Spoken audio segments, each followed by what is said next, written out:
Yo, YouTube, ho ho ho ho ho ho ho ho. We got Patrick Cece. Ray William Johnson tried to warn them. I have no idea who this is. I think he looks familiar though. Patrick got something to say. In 2012, Ray William Johnson was the #1 most subscribed YouTuber on the platform. Oh, also, if you're watching this video, you're not subscribed, please subscribe. I'm currently sitting at 93 subs, and I'm trying to hit 100 by the end of the year, which is only a few days left. So, if you're not subscribed, please subscribe. Thank you.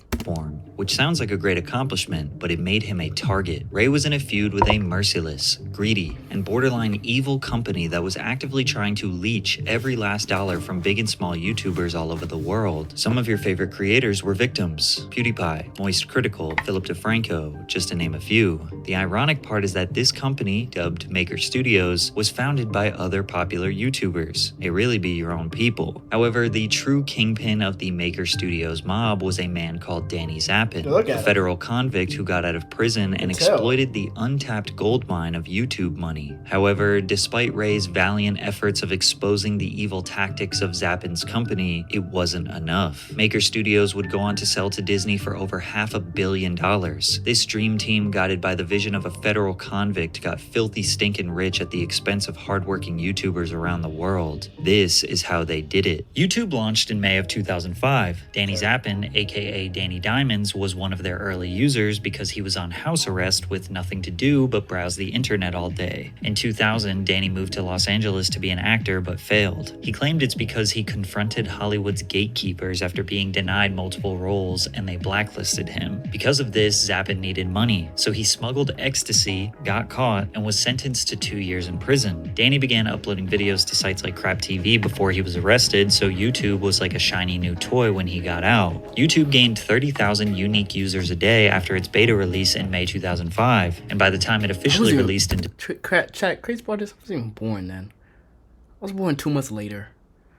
Man, that shit's crazy. December of that year, it would reach a combined 2 million total views a day, and by the following month, 25 million. Then YouTube reached its first 1 million viewed video, which was Brazilian soccer player Ronaldinho receiving his golden boots. In a feat of marketing genius, Nike uploaded the video under the alias Joe B, as if it was any other YouTube user instead of the multinational sneaker conglomerate. The advertising potential was looking extremely promising, which is why Google purchased YouTube for $1.65 billion within a year of their launch. With such potential for money to be made, not only did established companies get involved, but opportunistic creators as well. It's no secret that creators always have and always will be the foundation, the backbone of what makes this site amazing. YouTube content in the early days consisted mostly of just things related to Club Penguin, classical music masterpieces, memes, really bad tutorials, more memes, and Soulja Boy. But sprinkled in there were creators who made skits, storytime videos, theories of the universe, news channels, and the first YouTube influencers were starting to gain millions of views on their videos. YouTube then launched their partner program that pays a percentage of the advertising revenue when ads are shown on their videos. Most creators at this time treated YouTube like a fun hobby and not a career path. However, people like Danny Zappin saw an opportunity that he knew he could exploit. Danny told a few other creators about his vision: his girlfriend Lisa Donovan, her brother Ben Donovan, as well as Shay Carl and Kasim G, who were all YouTubers. One night, they all got together for a brainstorm session and laid the foundation for what would become Maker Studio. Everything originally, the idea, we were all content creators and there are a few others, and the idea was if we could come together and share our audience and build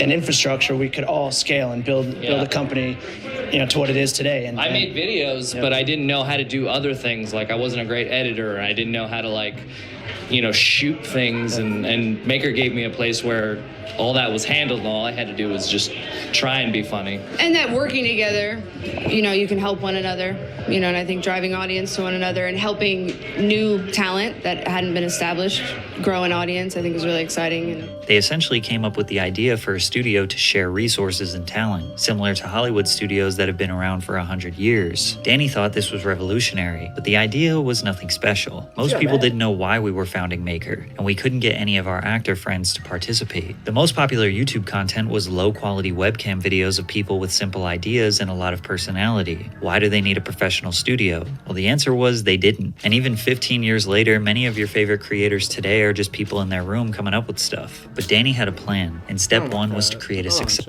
Hold on. One second. Hold on.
Oh my god, fellas.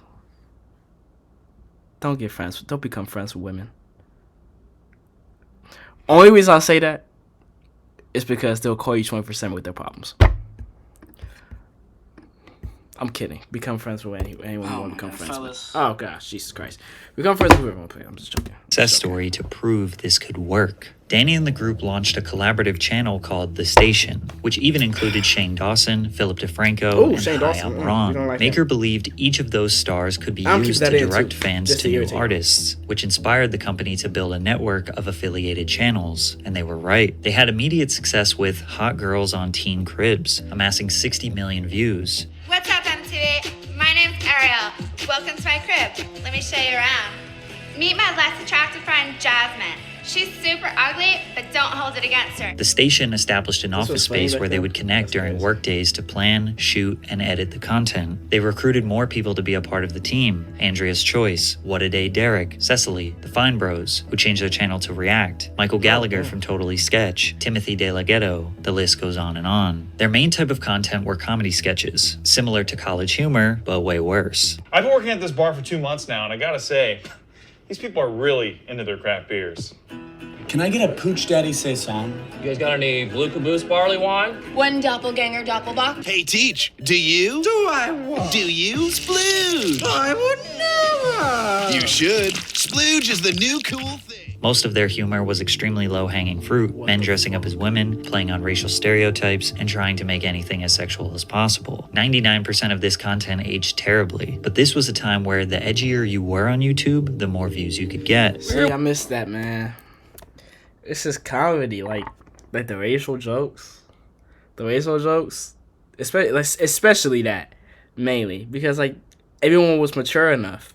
You can't do that shit nowadays because everybody's a grown-ass baby. I want to cry 24/7. With two hot sluts on Abbott Kinney to see what they think about what's happening with the recession. Danny Zappin was pretty much the only person at the station who wasn't on camera. That's because he was too busy figuring out how to get rich. Danny realized they had a money problem. They had a group of 20 or so creators with millions of subscribers, and they were generating tens of millions of views per month, but the ad revenue from the partner program wasn't enough. You see, the partner program in 2010 was not even close to what it is today. It was only available to a select group of very popular creators who had to apply and be accepted. But even those people weren't making significant money because the percentage split was terrible. The only way to make more money was to get more creators involved. But the studio only had so much space and employees to provide services to creators. This is where Danny's scheme began. Maker Studios formed a multi-channel network, or MCN. Instead of only working with the in-house creators at the station, Maker would try to discover talent all over the world and sign them to the network, in exchange for 20, 30, sometimes 40 or 50% of the creator's ad revenue. Keep in mind, YouTube would send the entire You're not getting half of my revenue, bro. I'm not doing that. You will get 20%. You'll get. The max I'll do is 15. It depends how much I'm getting. The max you're getting is 15. And that's the max. I'm not gonna let it get to 15. You're getting 10%. the creator's revenue to the MCN. The MCN would take their cut out and send the rest back to the YouTuber. That's like your paycheck going directly to your landlord. He pays your rent and then sends you the rest. It's hard to understand why anyone would be willing to give up such a large percentage and control of their income. Most creators just didn't know how this business worked, and that's where Danny knew he could exploit it. However, Maker did provide some real value. First of all, Maker could get any channel who signed with them instantly monetized. The partner program was still limited access at this time, and Maker had direct connections with YouTube since it was comprised of the most popular creators. You also couldn't monetize gaming videos unless you had a partner network, because video game companies would copyright claim videos using game footage. Maker even had music label connections, and music creators could use copyright music or make covers without getting claimed. YouTube support was notoriously terrible, and still kind of is, but Maker would provide you with a dedicated team member to help you with all of your YouTube-related issues. You even needed to sign to an MCN just to make custom video thumbnails. By April of 2011, Maker signed 150 channels that generated 325 million views per month. One of their signees was the #1 most subscribed YouTuber on the platform, Ray William Johnson. Their roster was very impressive with Ray and many other top creators, but Maker still didn't have have enough money, so Danny raised $1,524,999 from a venture capital firm called Graycroft Partners. And at this point, fans still had no idea how serious this operation was, because the station's content was still just as unhinged as ever. All of the creators that signed to Maker were free to be as creative as possible, so you couldn't really tell there was an infrastructure around it. That's probably because it was still operated by creators who genuinely were interested in making videos rather than making money. But Danny was not operating in the interest of fans. Maker Studios was not taken seriously by the entertainment industry, they weren't respected, and that bothered him. He needed to legitimize the company. YouTube was known for low-quality content, which didn't excite investors.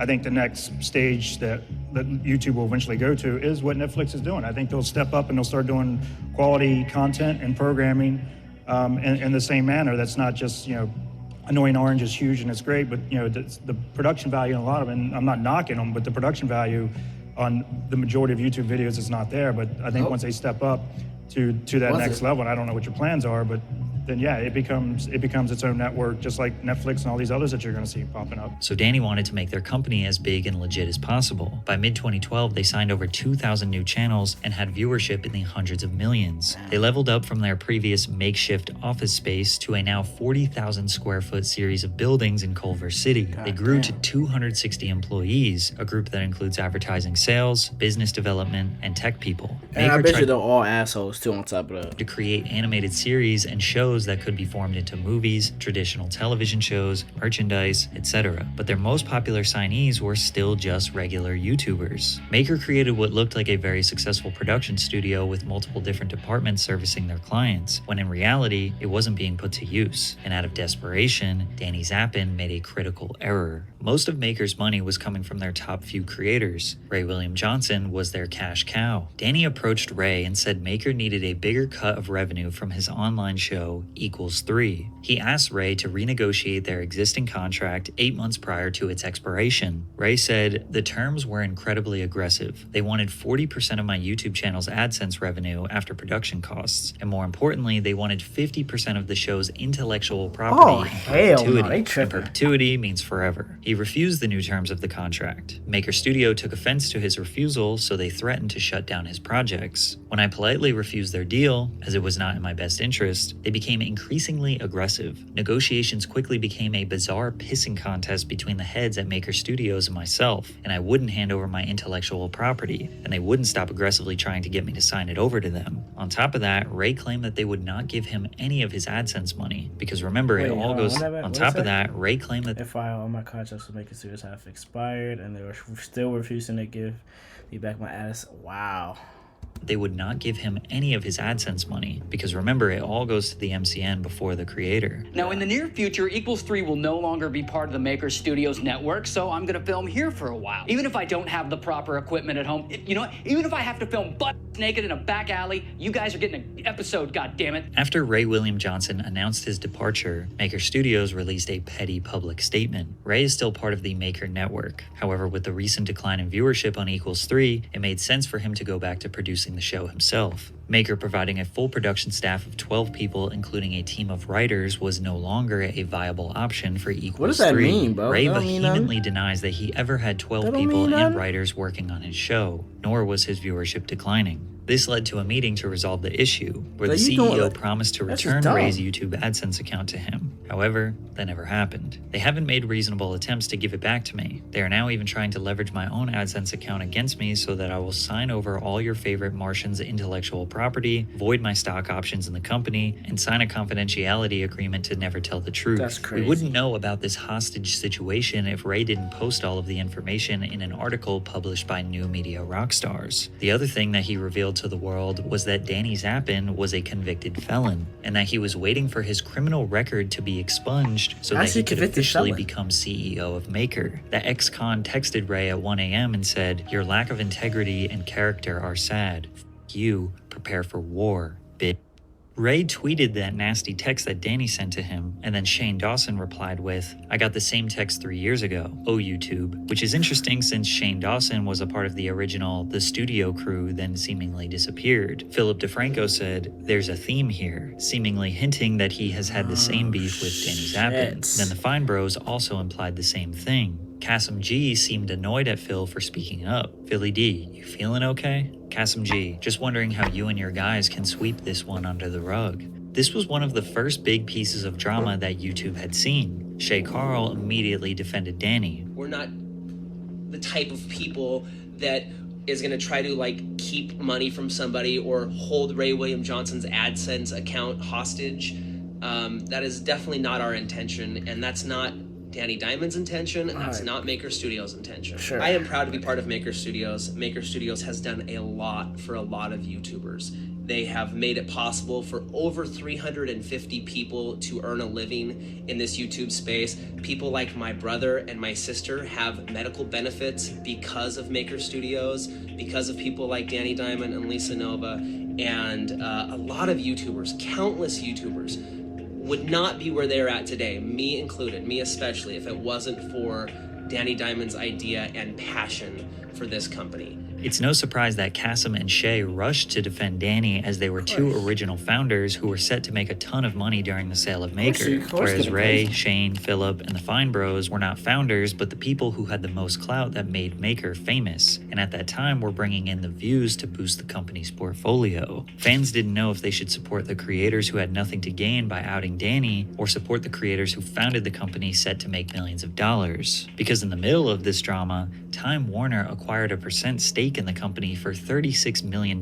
in December of 2012, and other contributors like Canal Plus and Singtel have also provided $26 million, for a combined total of $61.4 million in capital raised for Maker. The company was now valued at several $100 million. Danny Zappin successfully built his company to be the corporate enterprise he envisioned on house arrest. Now he wanted to take his money and run. In April of 2013, Danny Zappin asked to leave the company, cash out his stocks, and receive 6 months of pay, but he was willing to stay on as an advisor. The board had a meeting and authorized his departure, planning to replace him with Ynon Kreiss, a successful businessman in his own right. However, Danny very quickly changed his mind, demanding a senior executive role in order to save the company. When it was denied, that's when Maker board member Mark Suster claimed Zappin became hostile. Zappin would file a lawsuit against Maker and claimed the now CEO Kreiss, and the board hatched a plan to take away Zappin's power and shut him out of the company. I guess karma got the ex-convict badly. They gave him the same treatment that he gave Ray William Johnson 4 months earlier. But Danny made the right choice. He learned from his mistake as a failed drug dealer. You need to quit while you're at the top. Danny knew the MCN industry as a whole became worthless on April 12, 2012. YouTube opened their partner program to anyone in the top 20 countries that used the site. Now you no longer needed an MCN to be monetized. You didn't need an MCN to make custom thumbnails. They would not protect you from copyright claims even though they said they could. You don't need a fancy multi-million-dollar studio to produce videos in your bedroom. Maker had way too many creators signed to their network to provide services and support to all of them individually. So why would a creator sign to them? Well, because they were really good at lying. Today we have the benefit of hindsight. We know how many independent creators have built legitimate businesses through YouTube. We now know that YouTube is somewhat of a stable career path. It's not just some wacky hobby that only fringe kids do. In 2012, the future of YouTube was still unknown, so it was very easy for sales representatives at a big company like Maker to convince little old Patrick that he needs the backing of a major corporation. But they even convinced large creators to join. In December 2012, Maker was able to acquire the new #1 most subscribed and viewed YouTuber on the platform, PewDiePie. Once that happened, they acquired most of the YouTube giants. Epic Rap Battles of History, Tobuscus, Markiplier, Jacksepticeye, to name a few. They quickly became the #1 MCN.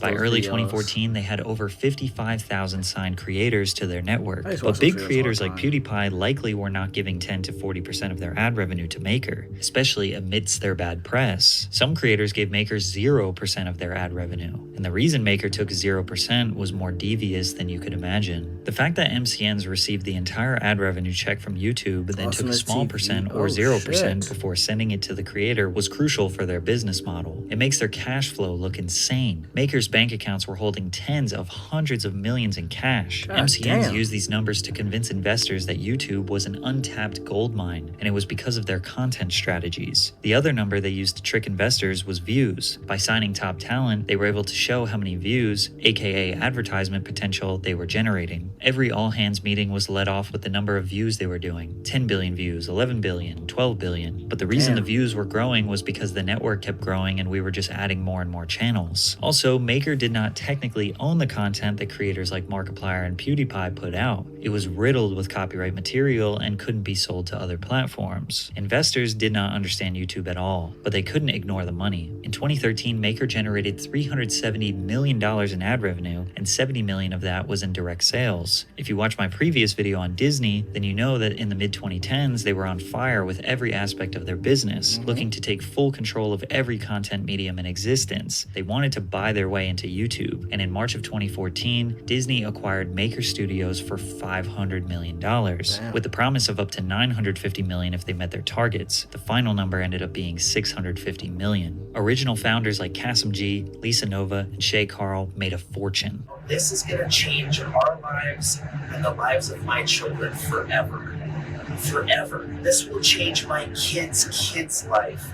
By trusting the vision of Danny Zappin, Shay Carl got filthy rich. He bought a multi-million-dollar compound in Idaho and still uploads consistent vlogs of him and his family enjoying the extraordinary wealth. When the original founders made this business, it was a humble idea, but it quickly turned into a system to make the business way more successful than it was, so the stockholders could sell it and cash out, leaving someone else to handle the pile of trash. And Disney had to take out the trash. They quickly realized they bought a business built off lies. Disney didn't really do anything with Maker Studios. They thought all YouTube creators would just become Disney, Marvel, and Pixar marketing puppets, shoving Disney ads in young kids' faces in every YouTube video. And they honestly could have forced that, but they didn't. Maker executives complained of the slow integration process and that they didn't receive access to Disney's brand and intellectual property. They probably didn't want YouTubers destroying their IP. Out of desperation, Maker tried to introduce new channels such as Polaris by Maker, a gaming channel. They tried to revive the station YouTube channel with shows like Casual Sketch, Song Voyage, and Time Machine, starring Timothy DeLaGhetto and Ricky Shucks. But these shows lacked the personal connection needed to survive on YouTube. It felt corporate and soulless. Despite the downward trend, they kept signing creators into predatory contracts.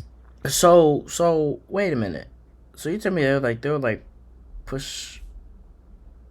Forcing them to be trapped in a failing business. I think that's all because there of are countless examples of creators expressing their resentment towards Maker and all other MCNs that have scammed them. But the best example can be explained by none other than Moist Critical. And then Maker came along and said, hey, we'll offer you this contract. It was a 60-40 split, and at the time that sounded great to me. I've never had any way of contacting Maker. Their support line does absolutely fucking nothing.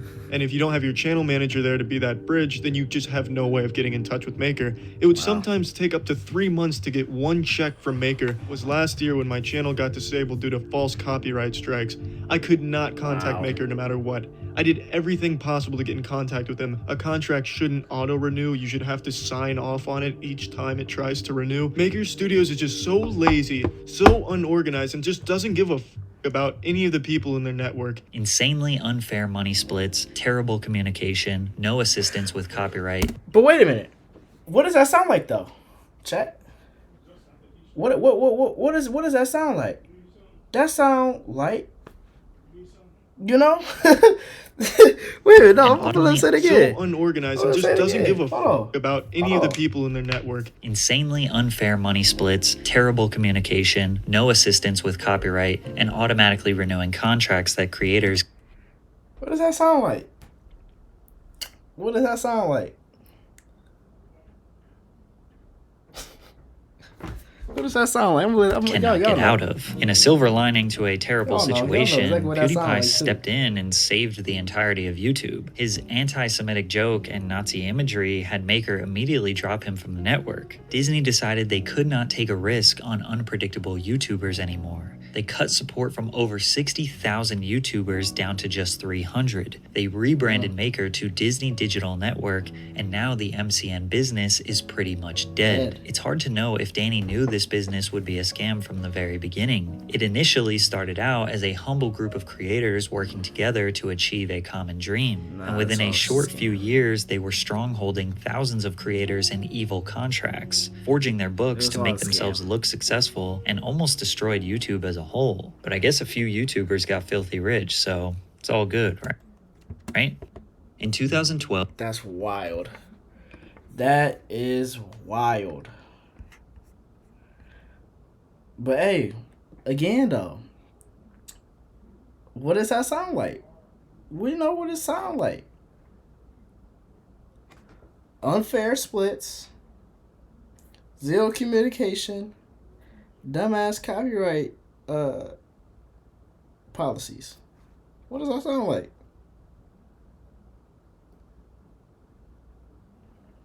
I ain't gonna say nothing.